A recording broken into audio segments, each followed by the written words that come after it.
अरे साला एको मुर्गा नहीं खसन लौकत रे बा। लागत है कि हमार मन के मुर्गा बंडे रह जाई। अरे साला ओहो क्या बात है अरे क्या बताओ सब बढ़िया। स्टॉप। भाई का छोटी चुकी गैस सिलेंडर ले आए बड़ा मामा। अरे करीना के बॉडी स्प्रे के टीना हा इम्पोर्टेड हरे। देख आदमी बंजी पसंद आदमी। अरे वाह रे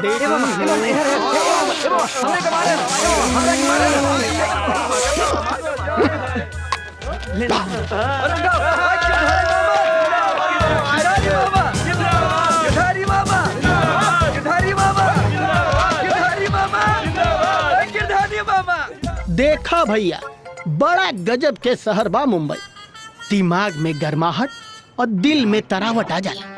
वहाँ जब समुंदर के लहर उठेला ना त लागेला कि पत्थर के चूर चूर कर दू। अच्छा मगर खालिए वापस चल जाला सिर्फ भिगा के। लेकिन सबक बाई जिंदगी के कभी पानी के लहर हार न माने।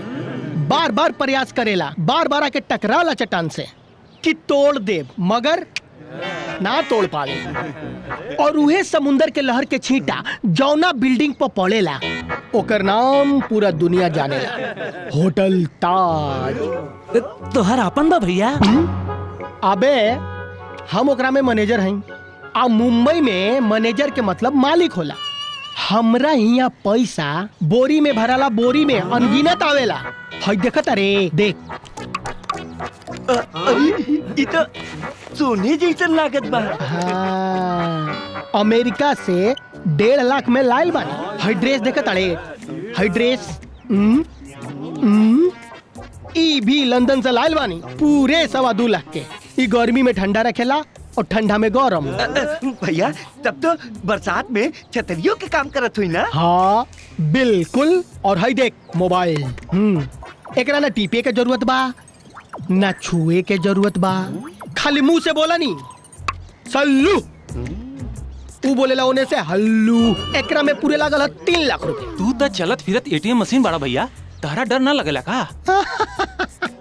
अबे एसपी डीएम कलेक्टर ब्लॉकर सब आवला सन हमरा होटल में। हम केकरा से डरम रे? सलमान खान शाहरुख खान अक्षय दत्त गोविंदा धर्मेंद्र सब हमरा होटल में। तनिको ना कोई के भाव दी हम। हाँ कभी कभी करीना आवेली ना।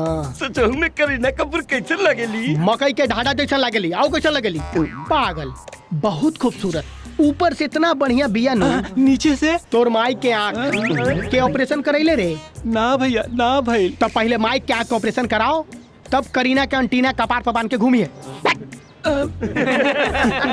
अरे ई बंसिया बबलुआ नहीं सो लोकत रे पलटुआ। अरे भैया अब की बेर बसंत पंचमी पे जौन ड्रामा होखे वाला बा वही के रिहर्सल में गुरुजी के साथे दोनों जुटल बाड़न सन। अच्छा